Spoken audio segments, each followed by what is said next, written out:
Muy buenos días. Es un placer poder estar con ustedes en esta videoconferencia. Mi nombre es Chester Urbina Gaitán y hoy voy a estar tocando el tema de biopolítica, poder y sujeto. Me voy a referir a nivel general, a aclarar, a aterrizar estos temas y luego voy a tratar de ejemplarizar lo que vamos a ver para el caso centroamericano y el caso nacional, ¿verdad? Es decir, poner ejemplos que ilustren lo que estos conceptos nos quieren dar a entender. Bueno, el hablar de biopolítica, de poder y sujeto, es hablar pues de una gran parte de la configuración de la civilización occidental. En el siglo XV, finales del siglo XV, principios del siglo XVI, surge el Estado moderno en Europa, un Estado que surge para proteger al individuo.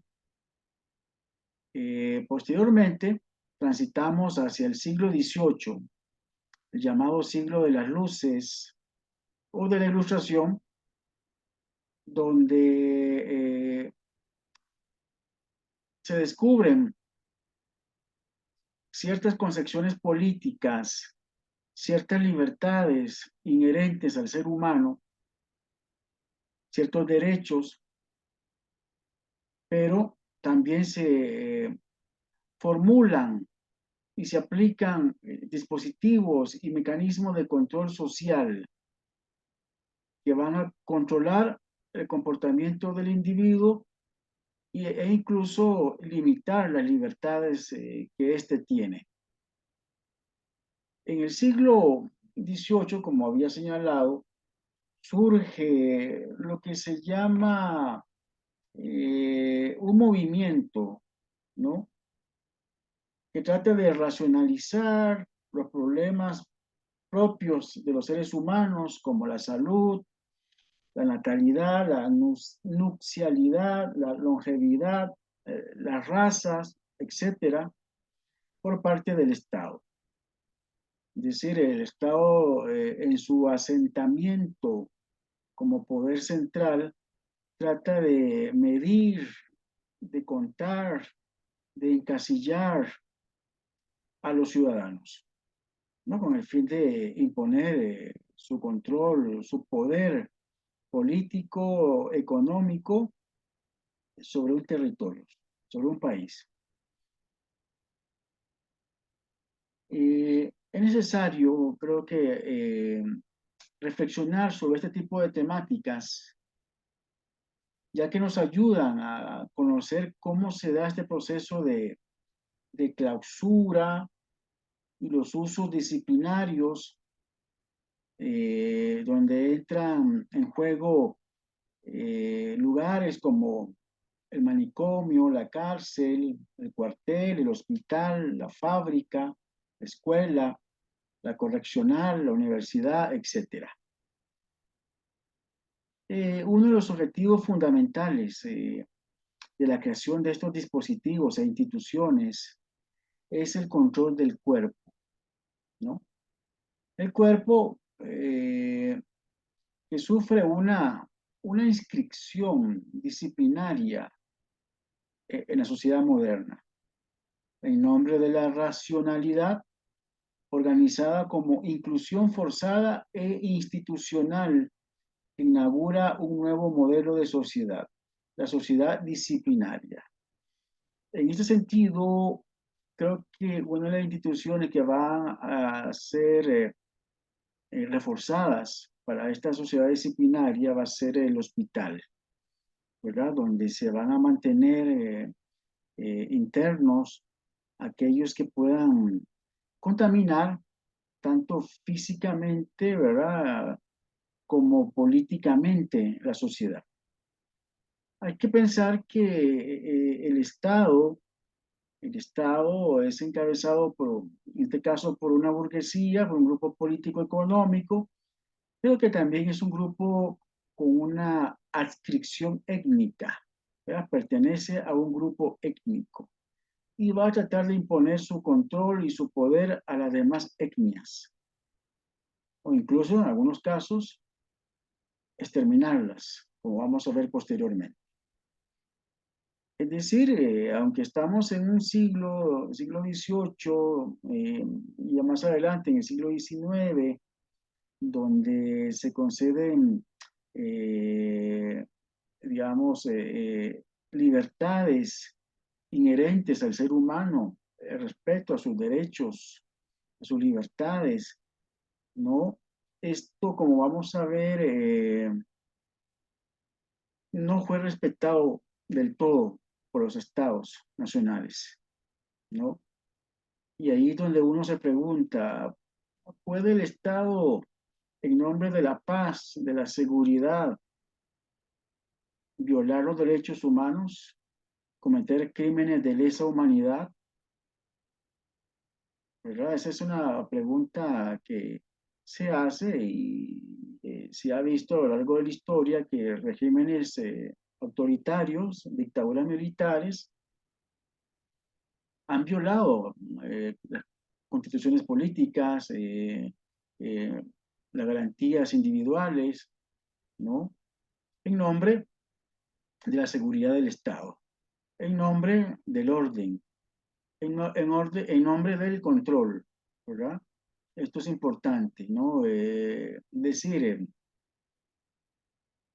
tenemos que ver que cuando se instala un orden político es debido a que existen contradicciones sociales, conflictos que deben ser normalizados, deben ser controlados, ¿no? Pero así como existe un orden, también existe la libertad y la rebelión, ¿verdad? Esto es importante no perderlo de vista, este concepto de la libertad que lo vamos a retomar es muy importante, ¿no? El compromiso del ciudadano, ¿no?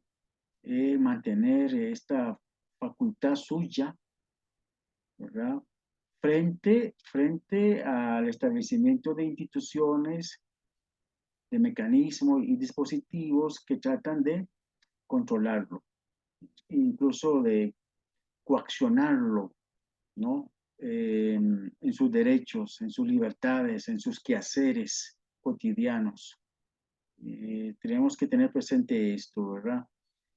Pareciera que el Estado, en vez de velar por el bienestar del ciudadano, que es para lo que surge con la modernidad, pareciera que cae en manos de grupos políticos y cuyo interés es limitar la acción de la sociedad civil, ¿verdad? Y esta es una de las metas que muchos dictadores y eh, autócratas han tenido en su mente, ¿no? Que el Estado imponga su voluntad, el que la burguesía, el que la clase que detenta el poder imponga su voluntad sin ningún tipo de, ¿cómo se llamarlo? Rebelión, sin crítica, ¿no? A ese sistema político. Esa es una meta que el poder político ha querido imponer. Ahora bien, el cuerpo, como decíamos, es una arena donde se disputa el poder, ¿no? Si, el cuerpo sufre una inscripción disciplinaria, ¿no? El cuerpo es un campo de fuerzas disputado por una pluralidad de fuerzas. Aquí podemos encontrar, en este caso, los cuerpos de las personas que fueron a campos de concentración, los desaparecidos y reprimidos por dictaduras militares, los inmigrantes, los indocumentados, los desempleados, los excluidos de la sociedad de la igualdad, como los homosexuales o lesbianas, por ejemplo. Es decir, todos aquellos que no son normalizados, sus cuerpos son excluidos de la sociedad.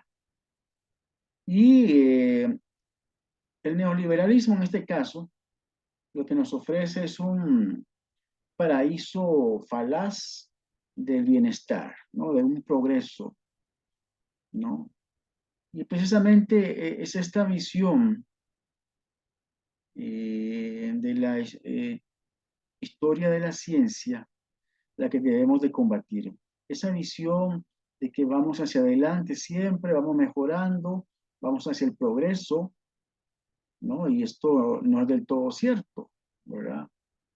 Es decir, el siglo XX nos dejó dos guerras mundiales como nunca se vieron en la historia de la humanidad, nos dejó un arsenal nuclear con capacidad de destruir este planeta varias veces y, ¿verdad? Nos dejó, pues, eh, estos actos impunes de la detonación de dos bombas atómicas en, en Japón, ¿no?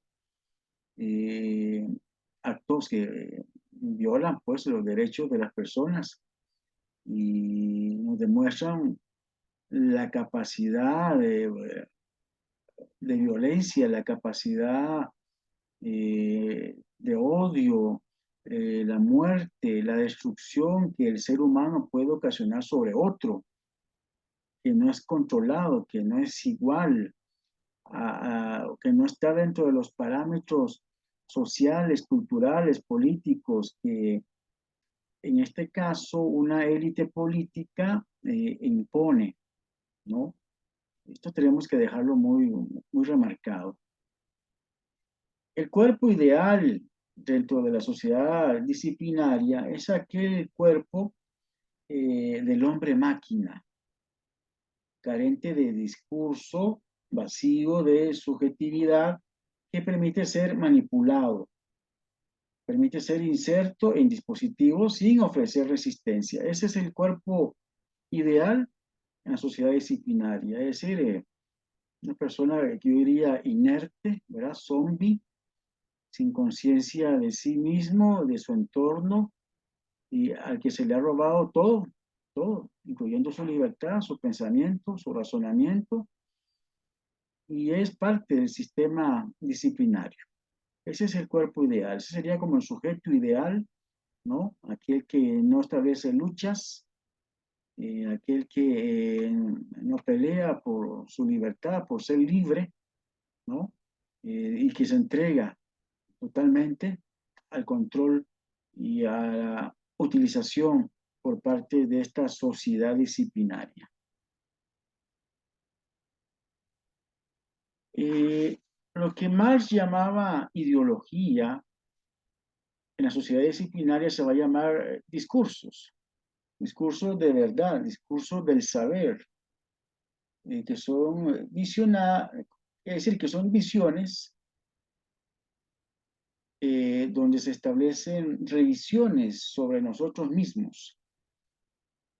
El poder, en este caso, para el teórico, para el filósofo francés Michel Foucault, el poder circula a través de las prácticas institucionales y los discursos de la vida cotidiana.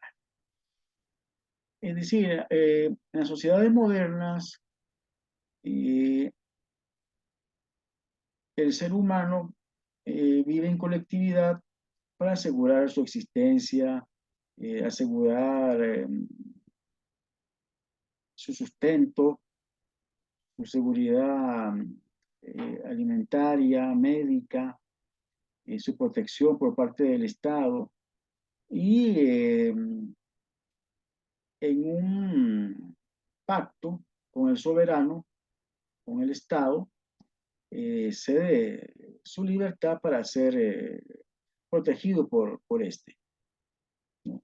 Pero no debemos de dejar de lado de que este pacto, este contrato, tiene ciertos alcances en el sentido de que el Estado debe de garantizar la libertad debe garantizar el ejercicio de los derechos y libertades de los ciudadanos, ¿no? Esto es importante, es decir, no es un poder omnímodo, no es un poder que pretende invisibilizar, eliminar el protagonismo social de las personas, de los individuos, no. Esto, digamos, debemos dejarlo claro, ¿no? Para eso, pues surge en la esfera pública, ¿no? Que es donde eh, las personas dan a conocer, eh, principalmente a través de los medios de comunicación, ¿no? Eh, su opinión, sus comentarios sobre cómo se sienten en la sociedad, qué esperan del Estado, de los partidos políticos, del poder, ¿no? Es decir, un lugar donde el ser humano se visibiliza a nivel político, ¿no? Trasciende la esfera privada y entra en un diálogo con el poder, ¿no? Precisamente es de ahí donde surge la sociedad, ¿no? No es una mera imposición, es un diálogo, es una dialéctica, ¿no? Donde pues, el ciudadano, el individuo libre, trata de mantener su libertad, trata de mantener, de proteger su bienestar, ¿no? Su cultura, su modo de vida, bueno, en el tanto no, pues, atente contra el orden moral establecido, ¿verdad? Algunos teóricos, como Alexis de Tocqueville, señalaba que hay un peligro en las sociedades que dejaron de lado la convivencia con una monarquía, y el peligro es la opinión de la mayoría, esa presión colectiva, ¿no? Alexis de Tocqueville señalaba que la democracia traía nuevas esperanzas emancipatorias, crearía homogeneización progresiva de la humanidad que tiende a disolver la individualidad en una uniformidad colectiva y gregaria. Bueno, esto yo tengo mis comentarios sobre este pensamiento de Tocqueville. Yo creo que en sociedades, por ejemplo, que han vivido décadas de conflicto, por ejemplo, como la colombiana, por decirlo, la guatemalteca, ¿no? La boliviana, ¿no? La democracia se considera como una, una organización política, un sistema político que debería de encauzar esa trama de violencia, esa trama del irrespeto, ¿verdad? Del aniquilamiento, del ultraje, hacia una cultura de la convivencia, del respeto hacia el otro, hacia la diferencia. Eso es muy importante, ¿verdad? Es decir, para poder crear una cultura nueva hay que crear nuevas formas de comunicación y de escolaridad, sobre todo, ¿no? Eh, Muchas veces estas instituciones, ¿verdad? Como la escuela, por ejemplo, son verdaderos, no sé cómo llamarlo, lugares donde el sarcasmo, el bullying están a la orden del día, ¿verdad?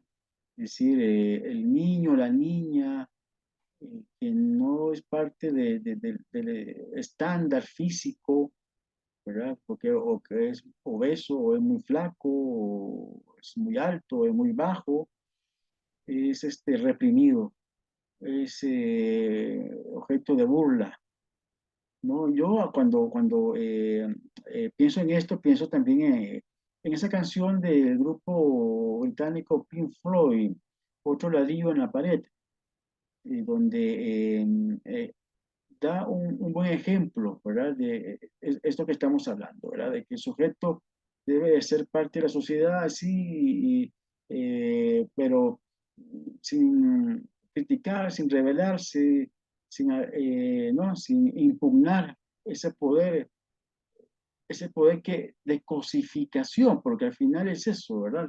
Eh, que crean un sujeto objeto, no un sujeto libre, ¿verdad? Esa capacidad, esa facultad humana se trata de disminuir, se trata de controlar, ¿no? De coaccionar. Y yo creo que ¿verdad? Esas instituciones, como por ejemplo lo de la escuela que señalaba, eh, se vuelven hasta cierto punto, bueno, un mecanismo de adaptación a la cultura predominante, a la visión étnica predominante, a la visión moral predominante, ¿no? Sí, el derecho a impugnar, sino que el niño debe de someterse plenamente a ese control disciplinario. Entonces, yo creo que la democracia no debería ser un sistema político homogeneizador, sino que por el contrario, eh, debe de garantizar precisamente las libertades y los derechos básicos de los ciudadanos. Pero no perdamos de vista este punto de Tocqueville sobre la opinión de la mayoría. John Stuart Mill también señala que la muchedumbre, con su imposición de las costumbres, puede empobrecer e impedir el desarrollo de los individuos y de un pueblo. Eh, la presión social, la presión colectiva, se impone sobre el individuo, ¿no?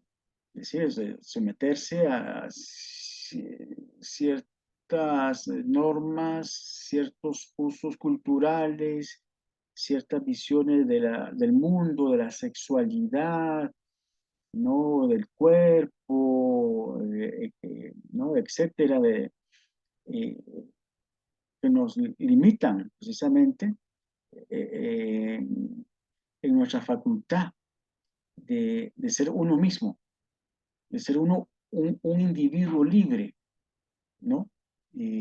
¿Por qué? Porque hay esa visión de la totalidad, de esa visión gregaria, ¿verdad?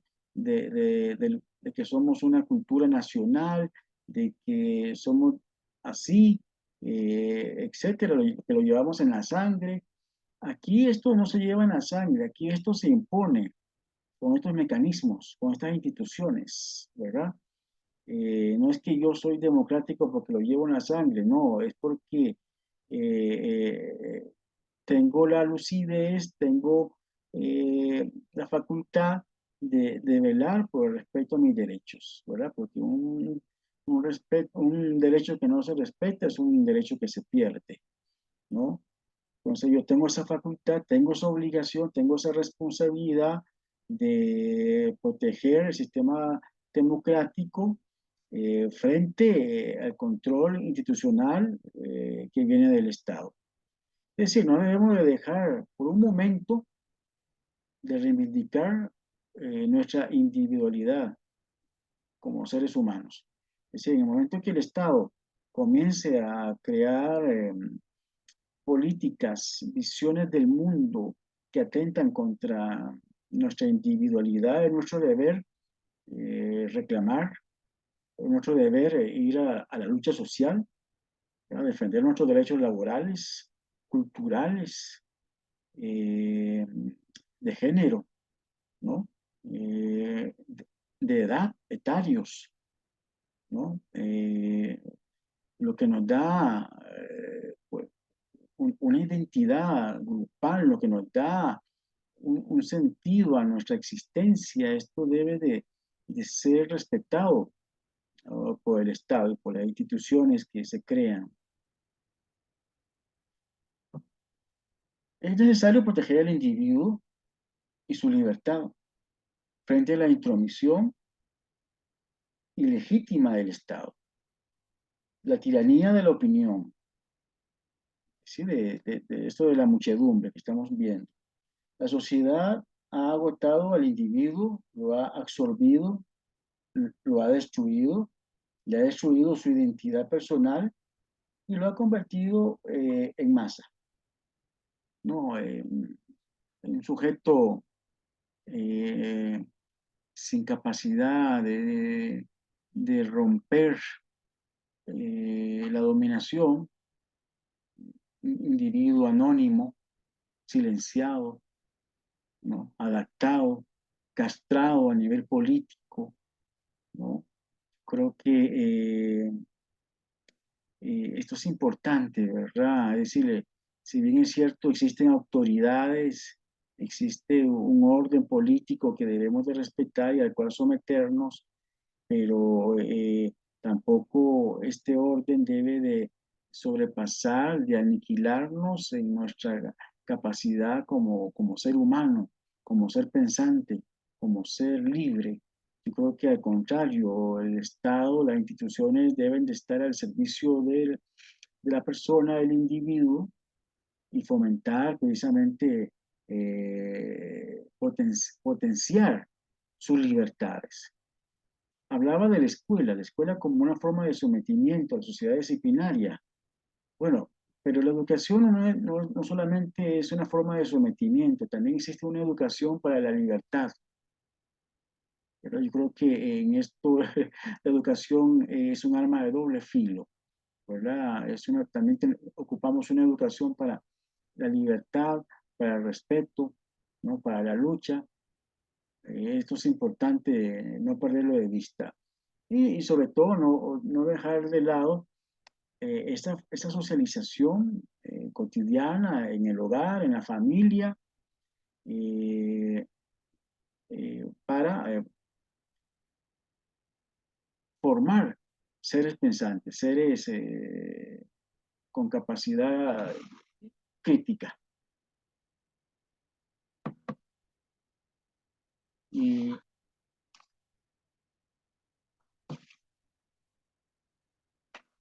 quisiera remarcar algunos elementos, como por ejemplo, el de la lucha social. La lucha social es lo que opone al individuo objeto al individuo sujeto, ¿verdad? Lo que le da esa es capacidad de defender su libertad. Eso es importante. La democracia. La democracia creo que es el mejor medio de resguardo de la libertad en la convivencia social. Debemos de defender la autonomía de la sociedad civil ante el Estado. Y como señalaba, tras el control social e institucional, este debe permitir que los individuos desarrollen con plena libertad sus propios quehaceres. Este es el concepto básico de una sociedad libre. Esto es importante. El control social e institucional debe permitir que los individuos desarrollen con plena libertad sus propios quehaceres. Y es necesario eh, fomentar una cultura democrática, una cultura de la participación, de la lucha, de la defensa de las libertades. ¿Por qué? Porque la democracia posee mecanismos institucionales para garantizar las libertades y los derechos básicos del ciudadano. Eso no hay que perderlo de vista, ¿verdad? Frente a esta sociedad disciplinaria, debemos de fomentar una cultura democrática de la participación. Con eso ponemos un coto, una frontera a este control que pretende pues, imponer eh, la visión de una clase que controla el Estado y que la visión de esta clase que controla el Estado no siempre está a favor de las mayorías, de sus derechos, de sus libertades, de tener acceso a una vida digna en todo sentido, cultural, política, económica, ¿no? Eso debemos de dejarlo claro, ¿verdad? Esas visiones paternalistas de que el Estado está para protegernos, que la burguesía, que la clase política está para ayudarnos, eso no es del todo cierto, ¿verdad? Debemos de desconfiar de esos discursos del saber, de la verdad, que no nos favorecen, que no nos toman en cuenta. Quisiera ilustrar un poquito esto que hemos conversado, en el sentido de que, por ejemplo, he vivido, he estudiado, he trabajado en Centroamérica y estando en Guatemala estudiando un posgrado, me supe de que si un indígena, ¿no? Un descendiente de aborigen, pretende inscribir una empresa suya en la Cámara de Comercio de la Sociedad de Guatemala, lo primero que se le hace en esta Cámara de Comercio a la persona es un estudio genealógico. Si se descubre que esta persona tiene ascendencia indígena, no puede inscribir su empresa en la Cámara de Comercio de Guatemala y debe de irla a inscribir en la Cámara de Comercio de la ciudad de Quetzaltenango. En esta ciudad, donde hay una herencia maya quiché muy fuerte y no desprecia al aborigen, al indígena que pretende inscribir su empresa. Ya, esto como una forma de este racismo que comentaba al principio. Luego, en el caso de El Salvador, por ejemplo, en el caso de la dictadura de Maximiliano Hernández Martínez de 1932, eh, donde se calcula que fueron masacrados entre 10.000 a 30.000 indígenas, muchos de ellos, ¿verdad? Eh, que no participaron en un alzamiento comunista en el occidente de El Salvador.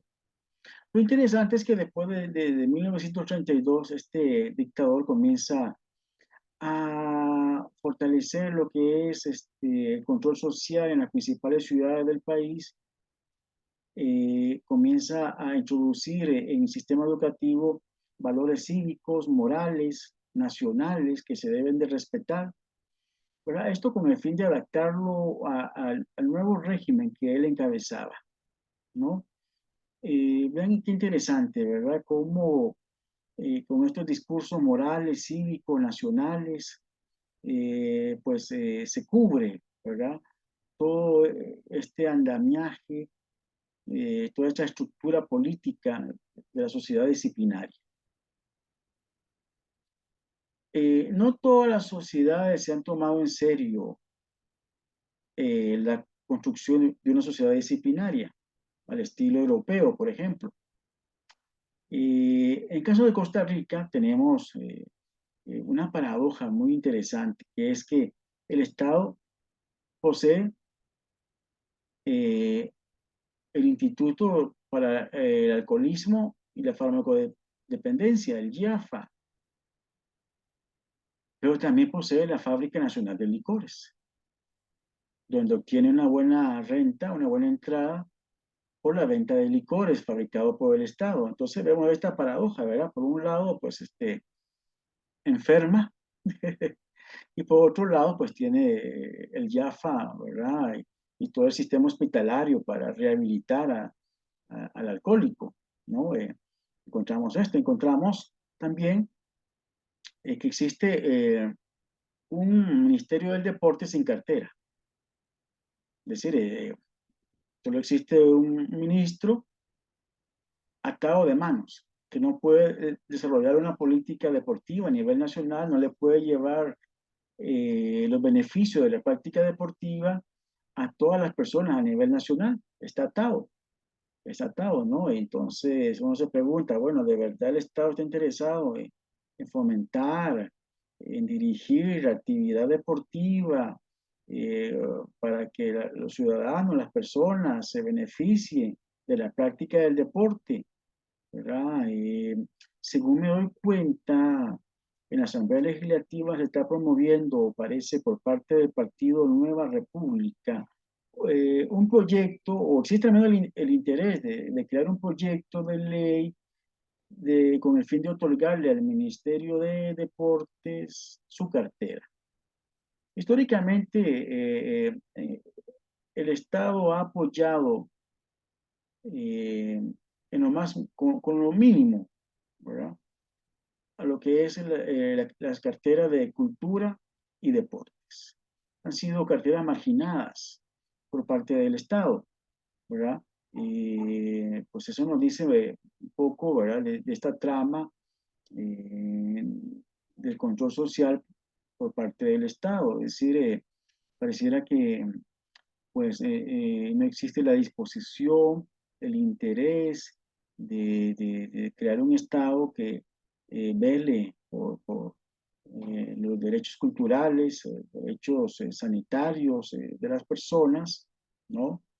Y en este caso, pues el ir a la lucha social, el ir a una manifestación, a una huelga, es imperativo, ¿verdad? Para no dejarnos ultrajar, no dejarnos pisotear eh, en nuestra facultad de libertad, esa facultad que tenemos como seres humanos libres.